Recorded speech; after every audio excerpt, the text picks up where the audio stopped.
Le péché, ça doit demeurer une sorte d'accident de parcours pour le croyant. Ça ne doit jamais devenir un meuble dans sa vie. Mais c'est pourtant ce qui va nous arriver si on laisse le relâchement spirituel nous atteindre. C'est pour ça que Paul a parlé à quelque part de l'exercice de la piété. Bon, comment on peut s'exercer spirituellement? Ben, c'est en pratiquant les divers moyens de grâce que Dieu a mis à notre disposition. Ce que j'appelle les moyens de grâce, ben, ce sont des exercices spirituels que le croyant peut faire pour se rendre plus conscient de la grâce qu'il a en Jésus-Christ, puis de la maintenir active de façon à pouvoir plus facilement repousser le péché en dehors de sa vie, puis avoir une vie spirituelle plus abondante à tous les points de vue. Il y a plusieurs moyens de grâce. Il y a la prière, la méditation de la parole de Dieu, les partages entre croyants, l'action de grâce, la musique, les cantiques, les réunions de l'Église, l'exercice de notre don particulier, etc., etc. Toutes ces choses-là contribuent à entretenir le croyant spirituellement, à le garder vivant pour Dieu, puis libre aussi de la plupart de ses péchés. Je ne parlerai pas de tous les moyens de grâce ici, la place va m'en empêcher. Je vais m'attarder surtout sur la prière, la parole de Dieu, l'action de grâce, puis surtout l'Église locale. Mais avant tout ça, il est bien important d'établir premièrement que chaque croyant possède déjà la grâce de Dieu en lui. C'est ce que j'appelle la grâce résidente. On va lire une couple de versets qui va prouver ça. Dans 1 Corinthiens 1,4, ça dit, Paul dit, je rends à mon Dieu de continuelles actions de grâce à votre sujet, pour la grâce de Dieu qui vous a été donnée en Jésus-Christ. Éphésiens 1,6 dit, à la louange de la gloire de sa grâce qu'il nous a accordée en son bien-aimé. 2 Timothée 1,9 dit, par la puissance de Dieu qui nous a sauvés et nous a adressé une sainte vocation, non à cause de nos œuvres, mais selon son propre dessein et selon la grâce qui nous a été donnée en Jésus-Christ, encore une fois. 2 Timothée 2,1 dit, toi donc, mon enfant, fortifie-toi dans la grâce qui est en Jésus-Christ. Encore une fois. Si Dieu donne la grâce en Jésus-Christ, alors ça veut dire que tous ceux qui sont en Jésus-Christ, c'est-à-dire tous les vrais croyants, participent à cette grâce-là. La grâce de mener une vie sainte, autrement dit, c'est une provision qui est en Christ à même titre que notre justification, par exemple. Bon, on continue. Il y a Philippiens 1,7 qui dit « Il est juste que je pense ainsi de vous tous, qui tous participez à la même grâce que moi. » Acte 4,33 dit « Les apôtres rendaient avec beaucoup de force témoignage de la résurrection du Seigneur Jésus, et une grande grâce reposait sur eux tous. » Jean 1,16 dit « Et nous avons tous reçu de sa plénitude et grâce pour grâce. » Alors, je pense que ça suffit là pour prouver amplement que tous les chrétiens participent à la grâce de Dieu. On a tous la grâce de vivre au-dessus du péché. Alors, dû au fait qu'ils sont en Jésus-Christ, tous les croyants possèdent maintenant la grâce de Dieu, c'est-à-dire la grâce de vivre au-dessus du péché. Il faut au départ avoir foi ou avoir confiance en la présence de cette grâce sanctifiante-là en nous autres.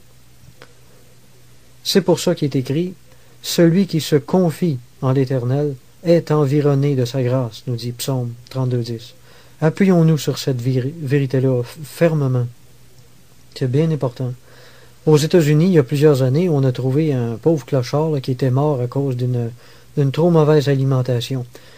Évidemment, il avait mangé dans les poubelles toute sa vie. Le plus triste, c'est qu'ils ont découvert que la ceinture qu'il avait autour du corps était en argent, puis qu'elle avait une valeur d'environ 40 000 piastres. Puis ça, je pense que c'était dans les années 60 en plus. Là. Le pauvre homme avait probablement trouvé ça, là, puis il l'avait mis, là, puis il ne savait pas ce que ça valait. Là. Bon, cet homme-là a mangé dans les poubelles toute sa vie, puis il ne savait même pas qu'il était riche. S'il avait connu la valeur de sa ceinture qu'il avait, là, il aurait pu la vendre puis manger comme un roi tout le reste de sa vie. Mais il était tellement sûr qu'elle valait rien non plus. Comprenez-vous ce que je veux dire? C'est pareil pour nous autres. On a des grandes provisions de grâce en Jésus-Christ, puis on s'en sert souvent pas.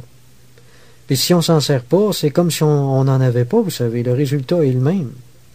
Maintenant, la grâce va être plus grande dans la vie du croyant qui pratique les différents moyens de grâce. Mais elle va malheureusement souvent être beaucoup plus faible chez celui qui ne les pratique pas, c'est un fait. Philip Brooks a dit La seule façon d'accéder à une plus grande mesure de grâce, c'est de vivre selon celle que nous avons présentement. La grâce et les moyens de grâce sont donc inséparables. C'est important de comprendre ça.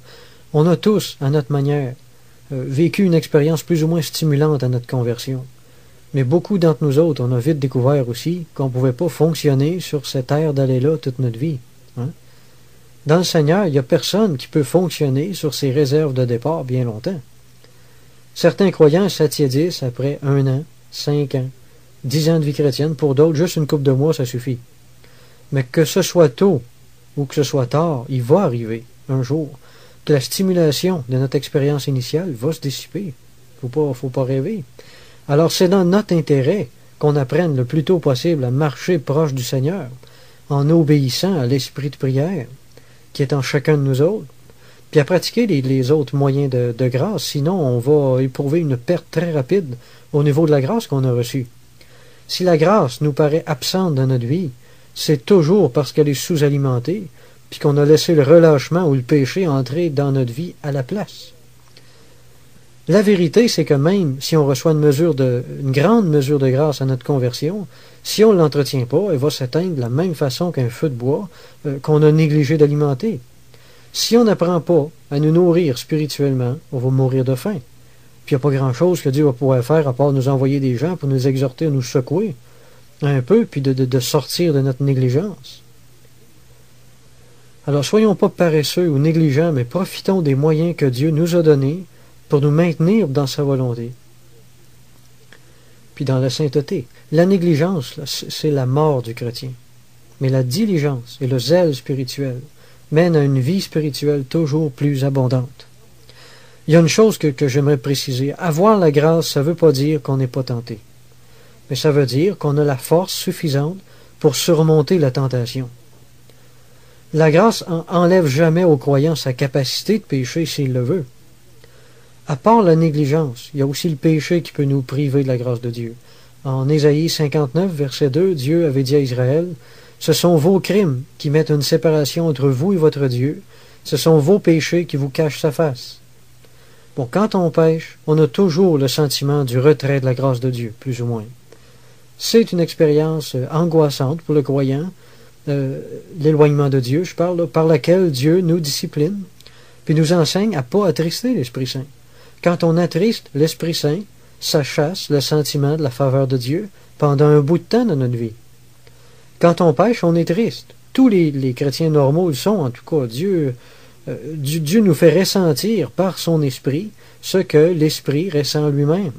Puis ça nous permet de nous motiver à travailler plus sérieusement à la conservation de la grâce en marchant d'une manière digne de la vocation qui nous a été faite. Quand on pêche, on perd une certaine quantité de grâce. Notre communion avec Dieu en souffre. Bon, j'ai pas dit que le croyant perdait complètement la faveur de Dieu quand il péchait, mais j'ai dit qu'en attristant l'esprit, la grâce se retire et s'éloigne un peu. C'est Billy Graham qui disait que notre relation avec Dieu était la chose la plus solide qui soit au monde, mais que notre communion avec lui, par contre, était la chose la plus fragile qui soit. Quand on pêche, on se sent mal dans notre peau, puis c'est correct de se sentir mal. OK? Il y en a qui enseignent le contraire, il y en a qui pensent que tout sentiment, le moindre sentiment de condamnation vient du diable, qu'il faut rejeter ça. Je suis pas d'accord avec ça. Je répète que quand on pêche, on se sent mal dans notre peau, puis moi je dis que c'est correct de se sentir comme ça. C'est normal. C'est bon pour nous autres. En fait, c'est rien que de cette façon-là qu'on s'est vraiment écarté de la volonté de Dieu dans notre vie, puis qu'on va le prendre au sérieux. Tout péché est en fait un éloignement volontaire de Dieu. Avez-vous réalisé ça? Le sentiment de l'éloignement de Dieu nous fait réaliser qu'on était plus heureux en vivant près de Dieu. C'est ça le but du sentiment de l'éloignement de Dieu ou d'un peu de condamnation. Jérémie 2,19 dit avec raison, « Ton infidélité te punira. Tu sauras et tu verras que c'est une chose mauvaise et amère d'abandonner l'Éternel ton Dieu, et de n'avoir de moi aucune crainte, dit le Seigneur l'Éternel des armées. » Alors, la sainteté, par contre, c'est la mère de la joie et de la santé spirituelle. Alors, il faut être à l'écoute un petit peu de nos sentiments pour découvrir la voix de Dieu en dessous des fois. Il arrive aussi que le croyant se soit tellement habitué à la présence de la grâce dans sa vie, qu'il soit tellement habitué de la voir qu'il n'a plus l'impression de l'avoir du tout à un moment donné. En fait, c'est rien qu'en la perdant quelquefois, ou en ayant le sentiment de l'avoir perdue, qu'il réalise tout d'un coup jusqu'à quel point il la possédait avant, puis qu'il s'y était endurci jusqu'à plus la sentir. C'est dangereux, ça. Il y a un passage, entre autres, qui parle du phénomène de l'endurcissement. On a ça en Hébreux 6, versets 7 et 8, qui dit « Lorsqu'une terre est abreuvée par la pluie, qui tombe souvent sur elle, et qu'elle produit une herbe utile à ceux pour qui elle est cultivée, elle participe à la bénédiction de Dieu. Mais, si elle produit des épines et des chardons, elle est réprouvée et près d'être maudite, et on finit par y mettre le feu. » Alors ça se passe de commentaires, ce verset-là. Ça parle de l'endurcissement. Puis c'est un phénomène qui n'est pas complètement étranger même aux enfants de Dieu. On se demande des fois où c'est qu'elle est la grâce dans notre vie. Mais Dieu a peut-être envie de nous répondre. Regarde en dessous de tes pieds, mon ami, tu es justement en train de marcher dessus. Pour le croyant, pécher, c'est un peu marcher sur la grâce. Alors la question qui se pose, c'est pas est-ce que j'ai la grâce ou non dans ma vie, mais plutôt est-ce que je vais obéir à la grâce ou m'y endurcir. Il y a une chose qu'il faut qu'on comprenne, les amis, c'est que Dieu se fatiguera pas très longtemps avec les gens qui se moquent de ses avertissements, puis de ses corrections, puis de ses exhortations. Si on laisse Dieu parler dans le vide, il ne parlera pas longtemps, vous pouvez en être sûr. À un moment donné, si Dieu voit que notre volonté, c'est vraiment de marcher loin de lui, de marcher éloigné de lui, il va nous laisser faire, c'est tout. On voit dans les évangiles que Jésus-Christ courait jamais après les gens. Ce sont les gens qui couraient après lui. On ne voit pas nulle part Jésus-Christ qui s'agrippait au manteau des gens puis qui se retournait contre lui pour essayer de les retenir. On n'a jamais vu ça, puis on ne le verra pas non plus. C'est pareil dans nos vies. L'Esprit Saint est comparé à une colombe dans les Écritures. Vous avez déjà vu des pigeons, comment ça se comporte? Bon, si on est doux, si on fait attention à eux autres, ils peuvent venir nous manger dans la main. Mais si on est de mauvaise humeur, là, puis si on tape du pied par terre une seule fois, quand ils sont proches de nous autres, ils vont tous s'envoler d'un seul coup. Et vous ne verrez pas l'heure des voir se rapprocher. Vous allez avoir besoin beaucoup de douceur. C'est pareil avec le Saint-Esprit. Si on est docile, soumis et enseignable, Dieu va nous bénir de sa présence puis de sa grâce avec abondance. Mais si on est rebelle, négligent, contredisant puis querelleur, si on prend un malin plaisir dans notre cœur à envoyer foutre les gens qui nous exhortent, pensez pas que l'Esprit de Dieu va rester là bien longtemps à se faire frapper sur la bouche. Tout ça pour dire que si tant de croyants ont si peu de grâce, c'est souvent parce qu'ils l'ont chassé eux-mêmes par leur attitude rebelle. Je connais des chrétiens, moi, qui se convainquent eux-mêmes, qui sont en train de se convaincre eux-mêmes depuis des années que Dieu est vraiment avec eux autres, puis que Dieu est encore avec eux autres. Mais par leur esprit rebelle et querelleur, ils ont chassé la présence de l'Esprit de Dieu. Ils marchent dans la chair, ils se sentent charnels, ils sont charnels, ils conduisent les autres selon la chair, ils s'en rendent même pas compte, ou ils s'en rendent compte, mais ils veulent pas l'admettre. La rébellion est trop agréable, ils veulent la garder, puis ils se condamnent eux-mêmes à une vie sèche. C'est ça qu'ils veulent, puis c'est ça qu'ils ont. Galates 6, 7 à 9 nous dit « Ne vous y trompez pas, on ne se moque pas de Dieu. Ce qu'un homme aura semé, il le moissonnera aussi.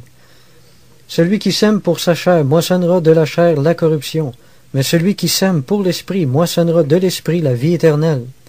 Ne nous lassons pas de faire le bien, car nous moissonnerons au temps convenable, si nous ne nous relâchons pas. » C'est-à-dire que si on est soumis à l'esprit, au lieu de voir notre vie spirituelle se détériorer, ben ça va au contraire nous payer spirituellement, puis qu'on va avoir une vie spirituelle plus abondante, plus agréable, puis plus édifiante. Bon, parlons un peu de la parole de Dieu maintenant. L'étude personnelle de la parole de Dieu, puis la méditation de ce qu'on a lu, par exemple, est un autre des moyens d'entretenir la grâce qu'on a reçue. Heureux l'homme qui trouve son plaisir dans la loi de l'Éternel et qui la médite jour et nuit. Il est comme un arbre planté près d'un courant d'eau qui donne son fruit en sa saison et dont le feuillage ne se flétrit point.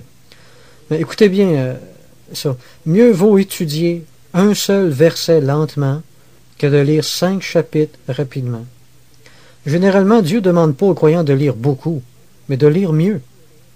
C'est souvent, très souvent, les croyants font déjà ce qu'il faut dans ce domaine-là. C'est juste qu'ils le font peut-être d'une façon trop superficielle.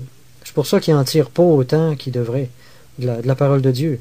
Laissons pas la parole de Dieu. Je veux dire, lisons pas la parole de Dieu, méditons-la.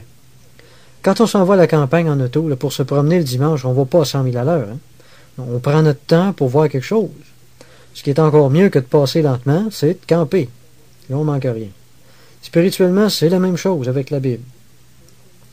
Au lieu de juste lire les Écritures, on devrait camper dedans. Voilà une façon de le faire. Dans un esprit de prière, puis dans une attitude qui va permettre à la parole de Dieu de pénétrer en nous autres, bien, on prend un verset, là, puis on le lit lentement, en pesant bien sur chaque mot, de façon à empresser tout le jus qu'il y a dedans. Là. Faites ça à peu près une quinzaine de fois sur le même verset, en repassant dessus, là, puis vous allez être surpris de tout ce que vous allez tirer de ce verset-là. Intellectuellement, vous allez peut-être pas tirer grand-chose, mais si vous avez soif de Dieu, ça vous empêchera pas d'être béni spirituellement, par exemple. Moi, je connais une vieille dame chrétienne là, qui a presque plus de mémoire, qui souffre en plus de sa glande thyroïde, ce qui handicape ses capacités de compréhension. Ça veut dire qu'elle est très défavorisée comparée à nous tous, pas vrai? À un moment donné, elle me dit, moi, quand j'écoute un message, je me souviens plus de rien 2 minutes plus tard. Ou quand je lis ma Bible, je comprends presque plus rien de ce que je lis. Bon, elle était bien affligée de ça, parce que, en tout cas, mais j'ai essayé de lui expliquer que quand on lit la Bible, c'était pas la partie qui demeurait dans la tête qui nous faisait vraiment du bien, mais la partie qui descendait dans notre cœur, puis dans notre caractère, sans qu'on s'en rende compte, souvent. Puis que même si elle comprenait pas ce qu'elle lisait, intellectuellement, si ça lui faisait du bien de lire sa Bible, ben, si ça la nourrissait spirituellement, si elle se sentait rapprochée de Dieu, ben, c'était ça le principal. Elle m'a avoué que ça lui faisait du bien, effectivement, de lire sa Bible, même si elle ne comprenait pas. Quand elle négligeait de lire sa Bible, elle devenait dépressive, plus angoissée, elle se sentait éloignée de Dieu, puis elle était mal dans sa peau. Mais quand elle lit sa Bible, même si elle ne comprend pas le 3/4 des choses qu'elle lit, elle dit que ça lui fait du bien à son moral, elle pêche moins avec sa langue, elle est beaucoup plus en paix, puis elle se sent plus près de Dieu, puis en meilleure santé spirituellement. Alors même si on a de la difficulté à comprendre ce qu'on lit, là, si on n'est pas des intellectuels, c'est pas ça qui est le plus important. Il s'agit surtout de laisser pénétrer en nous autres l'esprit de grâce qui est derrière les Écritures, comprenez-vous? On n'a pas toujours conscience du bien que ça nous fait de lire la Bible ou d'aller à l'Église, par exemple. Mais quand on arrête de le faire, on sent qu'on régresse spirituellement. Alors ça veut dire que ça nous faisait du bien, puis qu'on pensait pas dans le fond. Hein? Alors c'est pas de lire beaucoup qui compte, mais de lire avec un cœur édifiable. Lire 3 ou 4 versets de cette façon-là, ça va nous faire progresser dans le Seigneur bien plus que de nous forcer pour lire 5 ou 6 chapitres à tous les jours. C'est définitivement pas la quantité de semences qui compte, mais la qualité de la terre dans laquelle on la sème qui fait la différence. Alors adoptons une attitude enseignable et disposée à nous laisser édifier ou corriger par Jésus-Christ, puis là on va tirer quelque chose de la Bible, même si on n'est pas le genre intellectuel du tout. On va parler un peu de la prière maintenant. En Luc 22, 49, 50, ça dit « Ceux qui étaient avec Jésus, voyant ce qui était arrivé, dirent « Seigneur, frapperons-nous de l'épée ?» L'un d'eux, Pierre, frappa le souverain sacrificateur, le serviteur du souverain sacrificateur, et lui emporta l'oreille droite. Bon, Pierre a réagi selon la chair, parce qu'il était spirituellement pas prêt à réagir autrement. C'est bien de valeur. S'il avait prié un peu plus tôt, comme le Seigneur lui avait demandé, il n'aurait sûrement pas posé une action aussi charnelle. Puis c'est comme lui, on attend d'être au beau milieu d'une crise, d'une mauvaise situation avant de prier. Il va probablement déjà être trop tard. Andrew Murray a écrit avec raison, à partir d'une vie de prière déficiente, on ne peut rien espérer d'autre qu'une vie spirituelle déficiente. Notre champ de prière est le champ de bataille où les victoires décisives s'obtiennent. Fin de citation. Dans le domaine de la sanctification, la prière est un excellent moyen de grâce. C'est pas juste en disant « Seigneur, enlève-moi ce péché-là » que le péché va partir de nos vies. C'est évident. C'est pas à ça que je pense quand je parle de prière. Le péché partira pas en priant comme ça. Il partira pas simplement parce que Dieu travaille pas de cette façon-là. Prier, c'est pas juste demander des choses à Dieu. Ça, c'est la dernière des prières. Même les païens peuvent prier comme ça. Mais pour le croyant, prier, ça doit devenir une communion spirituelle avec Dieu. Puis communier avec Dieu, ça va changer. Notre état spirituel, par exemple. Puis quand notre état spirituel va changer, notre état extérieur va forcément changer aussi avec le temps. Quand on prie, Dieu n'intervient pas directement pour nous enlever le péché. Dieu a déjà réglé la question du péché en Jésus-Christ. La balle est dans notre camp, autrement dit. Le chrétien n'a plus vraiment de problème avec le péché. Il a plutôt des problèmes avec lui-même maintenant. C'est important de comprendre ça. La libération du péché en tant que tel, on l'a déjà obtenue en Christ. Mais on n'en est malheureusement pas tous conscients de ça. Paul a dit en Romains 5, 20 que là où le péché a abondé, la grâce a surabondé. C'est pas interdit de le faire, mais c'est pas nécessaire de prier puis de demander de la grâce à Dieu. Pourquoi? Eh bien, on vient encore de le voir parce que la grâce surabonde déjà dans la vie de chaque croyant. C'est l'œuvre accomplie de Christ qui est à la base de notre sanctification. Alors c'est plutôt préférable de prier dans le but d'affermir notre foi en l'œuvre déjà accomplie de Jésus-Christ, puis de prier pour acquérir plus de soumission envers la grâce qu'on a déjà. Voilà pourquoi qu'on devrait prier avant tout. La libération du péché, c'est pas quelque chose qu'on peut obtenir du jour au lendemain, là, uniquement en la demandant à Dieu. La libération du péché, je parle dans le domaine pratique, là, c'est très étroitement lié à la qualité de notre vie spirituelle tout entière. Tu peux pas, par exemple, être libre de la convoitise si tu négliges la prière personnelle, la méditation de la parole de Dieu, puis que tu vas à peu près pas à l'église, puis que tu parles jamais avec d'autres chrétiens. Ça va tout ensemble, ces affaires-là. On pourrait dire que la sainteté, c'est le fruit de la santé spirituelle. La sanctification ne peut pas être recherchée à part la santé spirituelle. Dieu va plutôt essayer de travailler dans notre cœur pour nous amener à être plus déterminés, à rompre avec notre péché, puis nous amener à être plus obéissants à sa grâce. C'est pour ça que la prière devrait être faite, en tout cas. Alors, au lieu de mendier une intervention directe de Dieu, servons-nous de nos moments de prière comme un moyen de laisser Dieu amener notre volonté à renoncer au péché plus profondément. La prière, c'est un moyen de formation spirituelle. Donc, celui qui aspire à se défaire d'un certain péché doit d'abord rétablir l'autel de la prière dans sa vie. La prière, c'est la respiration spirituelle du croyant. Mieux respirer, c'est mieux vivre, comme on dit. C'est vrai, d'autant plus vrai dans le domaine spirituel. Jésus a dit en Jean 17, 21 à 23, « Afin que tous soient un, comme toi, Père, tu es en moi, et comme je suis en toi, afin qu'eux aussi soient un en nous. Pour que le monde croie que tu m'as envoyé, je leur ai donné la gloire que tu m'as donnée, afin qu'ils soient un, comme nous sommes un. Moi en eux et toi en moi, afin qu'ils soient parfaitement un, c'est-à-dire un avec Dieu. » Chaque chrétien doit atteindre l'unité avec Dieu, doit viser à parfaire toujours cette unité-là avec Dieu. La sainteté, c'est pas seulement se retenir de péché. Bon, c'était peut-être comme ça qu'on voyait la sanctification sous l'Ancien Testament, hein? Mais cette vieille définition de la sainteté-là est complètement dépassée quand on arrive au christianisme. La sainteté, c'est une union avec Dieu. La sainteté, c'est partager les propres affections de Dieu à propos du bien, puis de partager sa propre haine à propos du mal. Être saint, c'est pas juste se conformer à des lois. Mais le but de Dieu, c'est de nous faire aimer ce qu'il aime, puis nous faire haïr ce qu'il est lui-même. Être saint, c'est être uni à Dieu.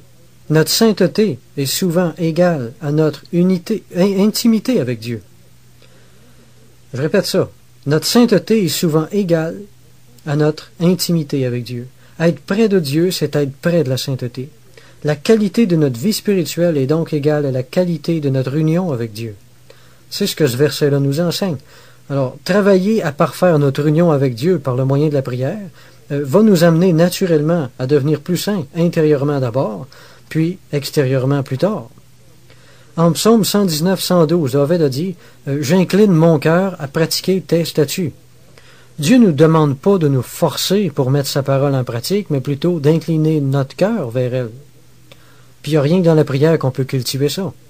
Le péché nous éloigne de la prière, mais la prière va nous éloigner du péché, gloire à Dieu pour ça, alors combattons le bon combat. La sanctification, c'est avant tout une question de soumission du cœur, et non d'effort de la chair. On doit sans cesse soumettre notre volonté pécheresse à la volonté sainte du Saint-Esprit. C'est ça que chaque croyant est appelé à faire. Dans ce sens-là, la prière joue l'important rôle de modeler notre cœur puis de le rendre sensible à la grâce. Il n'y a rien qu'à travers la prière qu'on va pouvoir parfaire notre union avec Christ, puis qu'on va pouvoir récolter quelques fruits de sa présence en nous autres. Je répète encore que le rôle de la prière n'est pas de mendier la grâce de Dieu, mais de disposer notre cœur à obéir davantage à celle qu'on possède déjà. La prière contribue aussi à nous rapprocher de Dieu, ce qui fait qu'on peut partager davantage ses affections, du moins on les sent plus.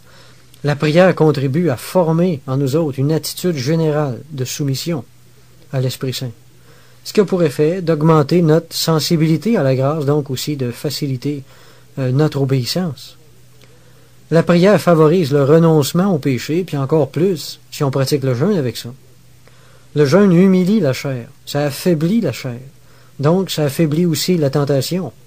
Quand le corps est sans force, il n'y a pas grand-chose que le diable peut faire avec. Si le croyant ne prie pas, il est comme une semence quelconque là, qui a été plantée dans une terre sèche. Le potentiel est présent, mais la semence va demeurer stérile, faute de ne pas avoir été arrosée. C'est pareil pour la grâce de Dieu dans notre vie. Si on ne pratique pas les moyens de grâce, la grâce a beau être en nous autres, tant qu'elle veut, mais elle ne pourrait pas porter de fruits, par exemple. Elle ne pourrait pas porter beaucoup de fruits. Mais encore une fois, c'est pas le temps qu'on consacre à la prière qui importe, mais la qualité ou l'intensité de notre aspiration vers Dieu. 3 minutes de prière intense puis honnête par jour peuvent se révéler amplement suffisants pour transformer complètement une vie spirituellement sèche. Prenons courage. La prospérité spirituelle, c'est pas quelque chose d'aussi difficile à atteindre qu'on pense généralement. C'est une chose, au contraire, qui est tout près de toi, dans ta bouche et dans ton cœur, afin que tu la mettes en pratique, nous dit Deutéronome 30, 14. Fermez les yeux seulement 2 minutes le matin, puis une autre fois le soir avant de nous coucher, pour bénir Dieu, puis le remercier de nous avoir acceptés, puis de nous avoir aimés. Ça peut vraiment changer notre vie spirituelle au bout d'un certain temps, d'un bout à l'autre. Montrez-moi un croyant qui n'a pas prié depuis des années, puis je vais vous montrer quelqu'un qui n'a pas changé depuis des années. Les moyens de grâce sont importants pour l'accomplissement de la sanctification, non seulement parce qu'ils font un ministère dans notre cœur, mais parce qu'ils sont aussi porteurs de bénédictions spirituelles. Paul a dit en 2 Corinthiens 3, 18, « Nous sommes transformés en la même image de gloire en gloire. » En d'autres mots, le croyant est transformé d'expérience bénissante en expérience bénissante, ou d'expérience édifiante en expérience édifiante, si vous préférez. Tout ce qui bénit sanctifie. Tout ce qui édifie, tout ce qui communique une grâce, contribue à affaiblir la tentation dans notre vie. Donc à nous défaire du péché, puis à nous transformer en l'image de Jésus-Christ. Évidemment, ça c'est si on coopère avec la grâce qu'on ressent. Montrez-moi quelqu'un qui se sent jamais béni dans sa vie chrétienne, puis je vais vous montrer quelqu'un qui n'est pas capable de changer, qui ne change pas, puis qui marche selon la chair souvent. Montrez-moi un leader spirituel qui est jamais béni dans sa vie, puis je vais vous montrer un leader qui conduit souvent les autres selon la chair, sans s'en rendre compte également. Andrew Murray a encore dit, « Vivre une vie de grâce dépend entièrement du temps que l'homme est prêt à y mettre jour après jour. » La nature entière nous enseigne que tout ce qui n'est pas arrosé régulièrement finit par sécher puis mourir. Alors tout croyant doit faire des efforts pour mettre du temps de côté pour communier avec Dieu dans la prière. Puis ça, c'est afin de s'exposer à la présence bénissante et sanctifiante de Dieu, entre autres choses. La présence de Dieu est sanctifiante. Quand on est proche de Dieu, on peut renoncer beaucoup plus facilement au péché, mais loin de lui, il n'y a rien de moins certain, par exemple. Il est préférable d'investir plus dans la prière que les efforts. Moi personnellement, j'ai davantage confiance dans la prière que je fais le soir qu'en tous les efforts que je vais fournir le lendemain pour me sanctifier. En réalité, on ne peut pas séparer les deux. La prière seule ne sanctifie pas, puis les efforts seuls non plus. Sans prier, il est impossible de se sanctifier. Pour devenir plus saint, il faut obligatoirement avoir commerce avec les bénédictions du Saint-Esprit. L'homme doit communiquer avec Dieu, ou communier avec lui, pour en venir à lui ressembler, c'est obligatoire. Il faut rechercher la plénitude du Saint-Esprit, puis il faut ensuite travailler à demeurer rempli. La réception du Saint-Esprit, c'est juste le commencement de la sanctification. Quand on pratique les moyens de grâce, le Saint-Esprit travaille d'abord à nous inspirer de pieux sentiments. Puis le rôle de ces pieux sentiments-là, ensuite, c'est de nous inspirer, à leur tour, de pieux désirs. Le but de Dieu derrière la bénédiction, c'est de réussir à toucher notre volonté, puis de remplir notre cœur de saintes résolutions. Remplir notre cœur, puis notre caractère, puis tout ce qui est important de remplir. Dieu commence par nous bénir sensiblement pour nous amener à lui donner la permission de s'introduire dans notre volonté, dans nos décisions, puis dans notre caractère. L'Esprit Saint ne désire pas seulement se limiter à remplir nos bouches de louange, par exemple, ou nos cœurs de joie. Son but derrière tout ça, c'est ultimement de remplir notre volonté, puis de nous amener à renoncer au péché, puis à changer de conduite dans notre vie quotidienne. Si on permet seulement au Saint-Esprit de nous bénir, puis qu'on ne le laisse pas entrer plus profondément que ça en nous, je m'excuse, mais on n'est pas rempli du Saint-Esprit, contrairement à ce que certains croyants peuvent penser. C'est très très bien de chercher à être béni émotionnellement, mais moi je dis que tant que notre volonté intérieure ne prendra pas des résolutions contre le péché, on ne pourra pas dire que notre vie est remplie du Saint-Esprit. L'expression Saint-Esprit nous dit que son ministère est d'abord et avant tout d'accomplir un travail de sanctification en nous autres. Les bénédictions sensibles sont juste un des moyens que l'Esprit utilise pour arriver à ce but-là. Alors, être béni, ce n'est pas la fin de notre expérience avec le Saint-Esprit, mais seulement le commencement. Oui, recherchons à être bénis le plus souvent possible même, mais laissons aussi les bénédictions de Dieu faire leur ministère en nous autres, jusqu'au bout. Alors, voyez-vous, on prend souvent les choses par le mauvais bout dans la sanctification. Au lieu d'essayer de s'agripper plus pour ne pas tomber dans le péché, on devrait d'abord avoir pour objectif de prier plus. On ne se sanctifie pas sans Dieu, vous savez. C'est dans la prière que Dieu nous apprend à courber notre cou devant sa sainte volonté. C'est dans la prière qu'on va pouvoir maintenir une attitude de renoncement face à nos péchés, puis qu'on va pouvoir conserver notre autorité sur notre chair, puis maintenir la victoire que le Christ nous a déjà acquise. Croyons à la grâce de Dieu. Ayons confiance dans son ministère. Le mot grec traduit par croire dans le Nouveau Testament signifie être persuadé, placer sa confiance en, se reposer avec assurance sur, dépendre de Christ. La grâce, c'est l'appui de notre sainteté. La prière, c'est l'élément principal puis le plus important dans la sanctification, parce qu'elle nous aide justement à croire en la grâce de Dieu, puis à compter dessus. On va parler un petit peu de l'action de grâce maintenant. Bon, l'action de grâce, c'est juste un petit exercice spirituel qu'on peut faire, qui n'est pas compliqué du tout, mais qui peut être pas mal enrichissant, par exemple. L'action de grâce, comme l'expression le dit, c'est l'action de reconnaître la grâce de Dieu dans notre vie, où c'est qu'elle est. C'est-à-dire de remercier Dieu pour tout ce qu'il nous a donné, puis qu'il nous donne encore à tous les jours, puis qu'on ne mérite pas, comme un bienfait, par exemple, un secours ou une bénédiction reçue. L'action de grâce, c'est un acte d'humilité par lequel on reconnaît la main de Dieu. Par exemple, Seigneur, je reconnais le bien que tu m'as fait. Je reconnais les bonnes choses que tu fais pour moi, puis que je ne mérite pas. Tout ce que tu fais pour moi, tu le fais en pure grâce, et pas parce que je le mérite. C'est pour ça que je tiens à prendre le temps de m'arrêter pour te rendre un peu de ce que tu m'as donné en disant merci. L'Écriture nous donne des exemples. Jésus a rendu grâce pour l'exaucement d'une prière en Jean 11, 41. Les croyants rendaient continuellement grâce pour la nourriture en Romains 14, 6. Paul a rendu grâce de l'avoir fortifié spirituellement en 1 Timothée 1, 12. Il a rendu grâce de ce que Dieu lui avait évité de commettre une erreur en 1 Corinthiens 1, 13, 14. Ils ont encore rendu grâce pour le bon témoignage de l'Église de Rome en Romains 1, 8. Il a rendu grâce à Dieu pour le fait qu'il ait donné plusieurs dons spirituels à l'Église en 1 Corinthiens 14, 18. Il rendait grâce de ce que Dieu lui a donné le fardeau de prier pour les Églises même, en Éphésiens 1, 16 et Colossiens 1, 3.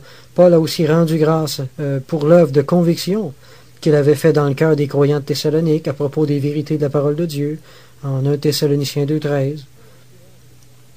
Paul encourage les croyants à rendre grâce d'avoir part à l'héritage céleste, d'avoir été délivrés de la puissance des ténèbres, en Colossiens 1, 12, 13. Paul encourageait les croyants à rendre grâce à Dieu pour les bénédictions qu'ils recevaient de la part de leurs différents ministères, en 2 Corinthiens 1, 11. Paul rendait grâce pour l'empressement puis le zèle que Tite avait dans son ministère envers l'Église, en 2 Corinthiens 8, 16. Paul rendait grâce à Dieu pour son salut, en 2 Corinthiens 9, 15. Pour finir, Paul nous exhorte à rendre grâce simplement en toutes choses, en 1 Thessaloniciens 5, 18. Mais attention, une action de grâce, ce n'est pas seulement une petite pensée qu'on a dans la tête. L'action de grâce, c'est vraiment l'action de s'arrêter, puis de verbaliser notre reconnaissance. Quand on s'arrête pour Dieu, ça prend une valeur bien spéciale à ses yeux.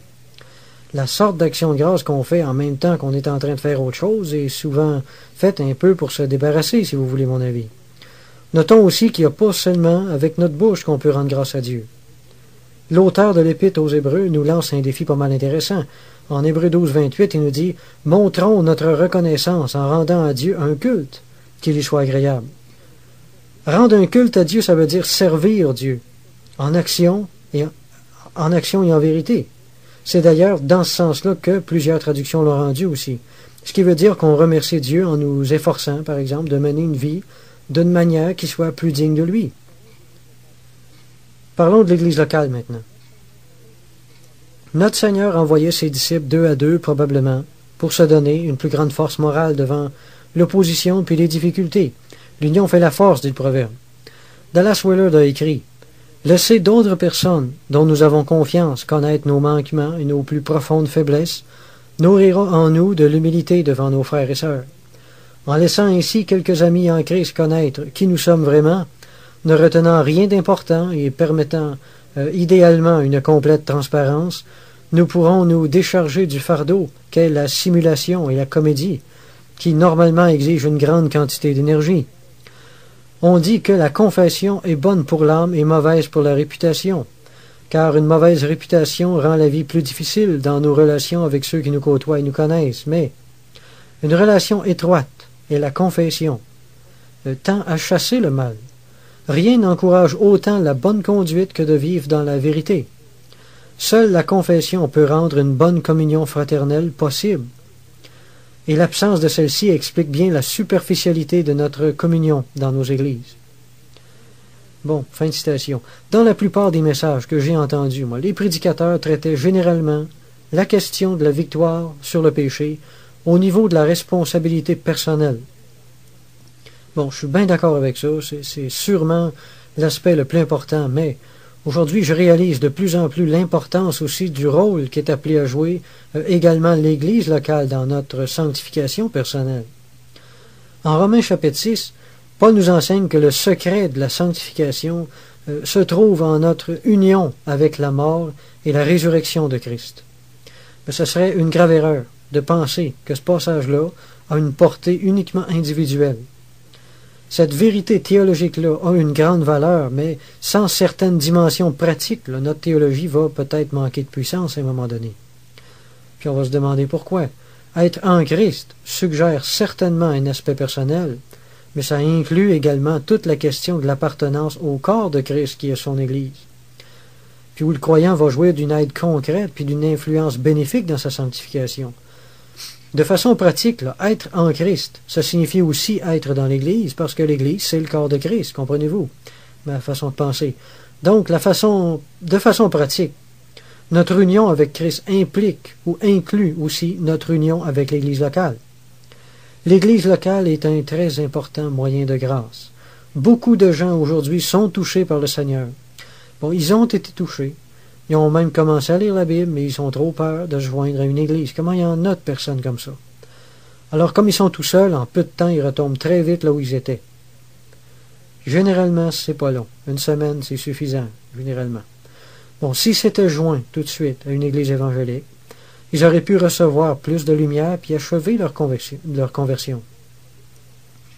Les gens touchés par le Seigneur, là, puis qui refusent de se joindre à une église, là, le diable en mange des douzaines en se levant tous les matins. C'est bien triste, mais c'est le même. L'Église est tout à fait nécessaire à la sanctification. Le péché nous éloigne de l'Église, mais l'Église va nous éloigner du péché aussi. Évidemment, ça c'est si l'Église n'est pas trop rétrograde spirituellement pour remplir son rôle. L'Église est supposée être une terre sainte, où le péché ne devrait pas pouvoir pousser facilement, où les gens devraient avoir la crainte de pécher. Parce qu'ils sentent la sainteté de Dieu, pas parce qu'ils sont contraints par toutes sortes de règles. Parce que ça serait vraiment pas authentique. Les encouragements qui nous sont prodigués par toutes les différentes exhortations qu'on entend dans l'Église nous communiquent la grâce de nous maintenir dans la volonté de Dieu. Exhorter, ça veut dire aider les gens à marcher pour Dieu. Une bonne exhortation va produire un empressement, puis un désir de marcher dans les voies de Dieu davantage, ou de marcher plus étroitement avec Dieu. L'exhortation encourage la bonne volonté. L'exhortation communique de la grâce, puis nous aide à vouloir obéir à Dieu, puis à y trouver du plaisir même. En Job 29, 22, ça dit « Ma parole était pour tous une bienfaisante rosée. » Ça décrit bien de façon poétique l'effet de l'exhortation. Alors on voit que le don d'exhortation est excessivement important dans la vie de l'Église. Je dirais même que c'est le don spirituel le plus important puis le plus utile dans l'Église. On doit travailler à notre sanctification de façon individuelle, c'est sûr, mais on ne doit pas oublier que la sanctification, c'est quelque chose à laquelle l'Église doit également travailler ensemble. La prière des autres, c'est un autre de ces moyens-là. Selon qui est écrit en 1 Jean 5,16 nous dit « Si quelqu'un voit son frère commettre un péché qui ne mène point à la mort, qu'il prie, et Dieu donnera la vie à ce frère. » Il y a aussi en Jacques 5,16 qui dit « Confessez donc vos péchés les uns aux autres, et priez les uns pour les autres, afin que vous soyez guéris. La prière fervente du juste a une grande efficace. » Bon, c'est la responsabilité de chaque croyant de prendre part à la sanctification des autres. Même si on a des problèmes nous autres mêmes, dans certains domaines, on peut certainement apporter notre aide dans d'autres domaines à certaines personnes. L'Écriture atteste encore cette interaction-là entre les croyants en Jude 20 à 23, en disant « Pour vous, bien-aimés, reprenez les uns, ceux qui contestent, sauvez-en d'autres, en les arrachant du feu. » Le mot « salut », là, « sauvez-en d'autres », là. Le mot « salut » dans le Nouveau Testament prend très souvent le sens de sanctification. Par exemple, « Sauvez-vous de cette génération perverse » en Actes 2,40. Bon, tout nouveau converti, ayant des problèmes d'addiction, comme la drogue, l'homosexualité, la fornication, l'alcoolisme, devrait être amené hors de leur ancien milieu afin de faciliter leur rupture avec le péché. Arracher quelqu'un du feu, comme le dit Jude, ça décrit bien cette séparation radicale-là, qui est souvent nécessaire à la sanctification. Le mot grec qui a été traduit par « église » dans la Bible, c'est « ecclésia », qui signifie littéralement « appelé hors de ». L'Église, c'est un monde au milieu d'un autre monde. Le plan de Dieu, c'est que l'Église soit un monde saint au milieu de notre monde souillé. La principale raison d'être de l'Église locale, c'est précisément de jouer ce rôle sanctifiant-là pour les croyants, puis de les protéger de l'influence du monde, en étant une influence sainte pour eux autres, qui va combattre l'influence mauvaise du monde dans lequel on vit aussi. La principale fonction de l'Église locale, c'est donc d'aider tous ceux qui ont accepté Christ comme sauveur à réaliser leur séparation d'avec ce monde de péché-là. Les croyants qui ont des problèmes avec le péché ont souvent besoin d'une aide plus concrète qu'un simple enseignement théologique. Sur Romains chapitre 6, par exemple, à propos de leur mort au péché. En Jacques 2, 15, 16, ça dit « Si un frère ou une sœur sont nus et manquent de la nourriture de chaque jour, et que l'un d'entre vous leur dise « Allez en paix, chauffez-vous et rassasiez-vous », et que vous ne leur donniez pas ce qui est nécessaire au corps, à quoi cela sert-il? » Je veux dire par là que Dieu n'a pas seulement destiné les églises locales à être des écoles de théologie, mais surtout à être des appareils de sanctification. La sainte théologie, c'est rien qu'un des moyens qu'on peut utiliser pour arriver à la sanctification de l'Église. L'Église devrait fonctionner un peu comme les alcooliques anonymes, là, où chacun veille fidèlement et concrètement sur les autres, puis où quelqu'un est toujours disponible pour aider l'autre en cas de faiblesse. C'est dommage que dans l'Église, on n'ait pas compris ça. Bon, on a parlé de l'interaction directe dans l'Église entre croyants, consciente et visible entre croyants. Il y a aussi une interaction invisible, puis inconsciente, qui se fait dans l'Église, puis qui est pas sans importance non plus. Paul a dit en 2 Timothée 2, 22, « Fuis les passions de la jeunesse et recherche la justice, la foi, la charité, la paix avec ceux qui invoquent le Seigneur d'un cœur pur. » Pourquoi? Les saints désirs qui se trouvent dans le cœur des autres croyants vont nous inspirer les mêmes désirs, ou sont supposés le faire, en tout cas, si on est normal. Les chrétiens sont liés ensemble spirituellement. Cette communion-là, c'est pas juste un concept théologique, là, un beau concept, mais c'est quelque chose de bien réel, vous savez. Ce que la Bible appelle la communion des saints, c'est vraiment quelque chose d'extraordinaire quand on y pense. Quand des croyants se réunissent, il y a une quantité incroyable d'échanges invisibles, puis inconscients, qui se fait, puis qui est due au seul fait qu'ils sont ensemble. La grâce générale qui repose sur l'Église va nous communiquer une certaine grâce supplémentaire. Tu sais, c'est comme le sang qui circule dans les différents membres de notre corps. Ben, les croyants ensemble, c'est pareil. La grâce qui est sur le corps se promène puis touche tout le monde. Les croyants tirent un breuvage spirituel édifiant de leur association avec leurs frères. On peut difficilement parler de la victoire sur le péché ou de croissance dans la grâce sans parler du rôle de l'Église locale dans ce domaine-là. Il y a une grâce toute spéciale qui repose sur le corps de Christ quand on est réunis, c'est un fait. C'est pour ça que l'apôtre Pierre a débuté son épître, sa première épître, en disant « Que la grâce vous soit multipliée ». 1 Pierre 1,2. Un frère ou une sœur qui vit près de Dieu va élever le niveau de grâce de l'Église par le seul fait d'être assis là. Il n'y a même pas besoin de parler. Quelqu'un a écrit qu'une âme qui s'élève élève le monde. L'élévation du niveau de sainteté dans l'Église dépend des gens qui la composent. La communion fraternelle, c'est pas juste des chrétiens qui parlent ensemble, cela là. Ça veut dire que le fait d'être ensemble, ça communique quelque chose. Qu'on le réalise ou non, quand on se réunit, on reçoit tous quelque chose des autres. Puis tous les autres en reçoivent de nous autres, soit en bien, soit en mal aussi. Soit on réchauffe la soupe, ou soit on la refroidit. Mais soyons certains qu'on influence directement la température spirituelle de l'Église dès le moment où on met le pied dedans. Les croyants qui font partie d'Église, qui ont une certaine liberté à louer le Seigneur, le font aussi face à moins de difficultés au niveau du péché, puis jouissent souvent d'une plus grande facilité à se défaire d'habitudes pécheresses tenaces, à cause de la bénédiction qui se rattache derrière la louange souvent, comme on a parlé tantôt, ce qui est bénissant et sanctifiant. Quand on est assis quelque part, il y a 50 ou 100 personnes ou 300 personnes qui louent Dieu pour sa sainteté, laissez-moi vous dire qu'on n'a pas le goût de pécher bien longtemps. Hein? Au contraire, on a plutôt le désir grandissant de nous sanctifier nous autres aussi, du seul fait qu'on sent la sainteté de Dieu. La grande majorité des péchés qu'on fait ne sont pas commis au milieu de l'Église, mais ils sont commis quand on est seul puis séparé du reste de l'Église. Alors on voit par là que l'Église possède définitivement des propriétés sanctifiantes, tout comme le ciel va en être un, tout à fait, un lieu sanctifiant. On ne pourrait pas pécher au ciel, hein? On se sentirait comme des chiens, encore 100 fois pire que sur la terre. Alors on voit que la présence de Dieu est sanctifiante. La seule présence de d'autres croyants autour de nous est quelquefois sanctifiant, est suffisant pour créer en nous autres la crainte de Dieu, puis nous garder de nos tendances pécheresses. Quand le peuple des saints se réunit, on ne devrait pas faire autrement que de sentir la sainteté de Dieu à la seconde où on met le pied dans l'Église. Sentir la sainteté de Dieu nous sanctifie automatiquement. C'est pour ça qu'on devrait craindre Dieu dans l'Église beaucoup plus qu'on le fait généralement. On devrait craindre d'attrister son Esprit Saint par des propos profanes, par exemple, par des plaisanteries douteuses. Il y a des tas de petites choses qui peuvent être inoffensives à d'autres endroits, mais qui offensent et qui chassent la présence de Dieu dans nos cultes, par exemple. On devrait tous entrer dans l'Église avec une crainte respectueuse, puis réaliser le caractère saint des réunions de l'Église. Quand le patriarche Joseph, par exemple, a été appelé à se présenter devant Pharaon, la Bible dit qu'on le lava et qu'on l'habilla. Dieu, c'est le roi des rois. Alors, à plus forte raison, on ne devrait pas se présenter n'importe comment devant lui dans l'Église. La marque d'une Église rétrograde.